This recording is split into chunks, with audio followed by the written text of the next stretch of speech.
warahmatullahi wabarakatuh. Nama saya Khairunisa Aulia dari kelompok 1 Pendidikan Lingkungan yang beranggotakan Asmaul Husna, Fardila, Sifa Herliza, dan Yulia Astuti. Materi dari kelompok kami adalah pengelolaan limbah. Pengertian limbah. Limbah adalah sisa dari bahan yang dikonsumsi oleh manusia. Limbah juga dapat merupakan sisa-sisa metabolisme hewan atau tumbuhan. Jenis limbah. Yang pertama ada limbah organik. Limbah organik adalah limbah yang berasal dari sisa makhluk hidup. Misal, serasah daun, bangkai hewan, kotoran hewan, feses manusia, dan mayat manusia. Limbah anorganik adalah limbah yang berasal dari senyawa kimia. Misal, limbah anorganik. Limbah anorganik adalah limbah yang berasal dari senyawa kimia. Misal, limbah pabrik, limbah pertanian, limbah perikanan, dan limbah rumah sakit. Jenis-jenis limbah berdasarkan bentuk fisiknya. Yang pertama ada limbah padat. Limbah padat adalah limbah yang dapat berupa sisa-sisa makhluk hidup. Limbah domestik, limbah dari pabrik yang berupa bahan padat. Yang kedua adalah limbah cair. Limbah cair biasanya berupa bahan yang terlarut dalam air. Dapat berupa sisa-sisa metabolisme seperti urin. Limbah cair baik limbah pabrik maupun limbah rumah sakit. Dan yang terakhir ada limbah gas. Limbah gas dapat berasal dari asap kendaraan bermotor, asap pabrik, asap gunung berapi, dan kebakaran. Materi selanjutnya yaitu asal limbah. Yang pertama, limbah domestik, yaitu limbah yang berasal dari rumah tangga berupa limbah organik dan anorganik. Limbah organik misalnya daun dan bangkai hewan, kemudian limbah anorganik yaitu plastik dan kaleng. Limbah domestik juga dapat berasal dari air mencuci yang mengandung deterjen. Kemudian yang kedua, limbah pabrik. Sampah atau bahan buangan dari pabrik biasanya mengandung bahan kimia tertentu. Contohnya, limbah pabrik kertas mengandung bahan kimia pemutih kertas dan limbah pabrik tekstil mengandung bahan kimia pewarna kain. Limbah pabrik yang termasuk B3 yaitu bahan beracun berbahaya misalnya kadmium atau CD, merkuri atau Hg, dan arsenik atau Ar dapat menimbulkan kematian organisme.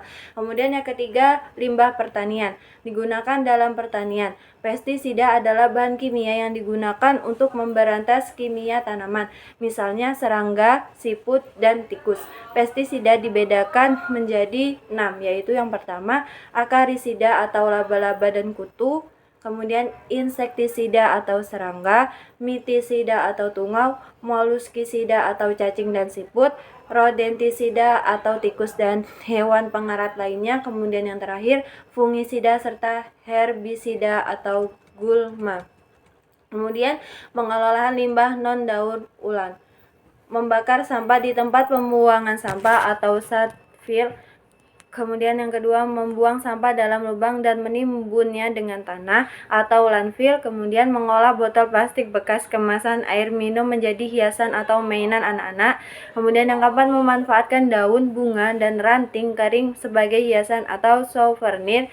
Kemudian memanfaatkan kotoran hewan sebagai pupuk tanam, memanfaatkan limbah bulu ayam sebagai alat rumah tangga, mengolah kaleng bekas menjadi peralatan rumah tangga, dan yang terakhir mengolah ban bekas menjadi kursi, sandal, atau sepatu.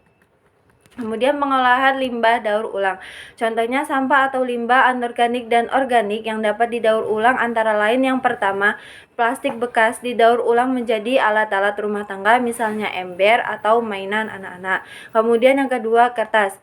Kertas bekas didaur ulang menjadi kertas daur ulang, sampul buku, kotak surat, bingkai foto, atau kotak pensil. Kemudian serbuk geraji yang didaur ulang menjadi triplek atau multiplek untuk membuat lemari pakaian, rak buku, atau meja. Kemudian yang terakhir, sisa-sisa tumbuhan atau hewan diolah menjadi kompos. Materi selanjutnya yaitu pengolahan limbah cair. PP RI nomor 82 tahun 2001, air limbah atau air sisa dari suatu usaha atau kegiatan yang berwujud cair atau domestik atau industri. Limbah rumah tangga. Yang pertama, tinja, yaitu mengandung mikroba patogen. Yang kedua, urin, mengandung nitrogen, fosfor, serta kemungkinan kecil mikroorganisme. Yang ketiga, grey water atau sewage atau air bekas cucian. Penggunaan air dalam industri. Yang pertama, sebagai air pendingin, memindahkan panas yang terjadi dari proses industri. Yang kedua, mentransportasikan produk atau bahan baku air proses sebagai umpan boiler pada pabrik minuman. Yang ketiga, mencuci dan membilas produk atau gedung atau instalasi. dampak buruk air limbah. Yang pertama, gangguan kesehatan atau waterborne disease, mengandung zat berbahaya yaitu sarang vektor. Yang kedua, penggunaan kualitas lingkungan, yaitu dibuang langsung ke air pemukiman. Yang ketiga, gangguan keindahan, mengandung bahan yang bila terurai menghasilkan gas berbau. Dan yang terakhir, gangguan terhadap kerusakan benda, mengandung zat yang dapat dikonversi oleh bakteri anaerobik atau H2S atau korosif. Baik, materi selanjutnya adalah pengelolaan air limbah. Tujuan menghilangkan bahan tersuspensi dan terapung, mengurangi organisme patogen. Secara alamiah, kolam stabilisasi daerah tropis negara berkembang 20-50 hari. Kolam stabilisasi umum digunakan kolam anaerobik, kolam fakultatif, dan kolam maturasi. Pengelolaan limbah dengan bantuan IPAL. Yang pertama, primary treatment, memisahkan padatan air secara fisik dengan cara penyaringan, mengurangi padatan lumpur tercampur dan partikel koloid dari air limbah. Yang kedua, pengedapan, kondisi sangat tenang.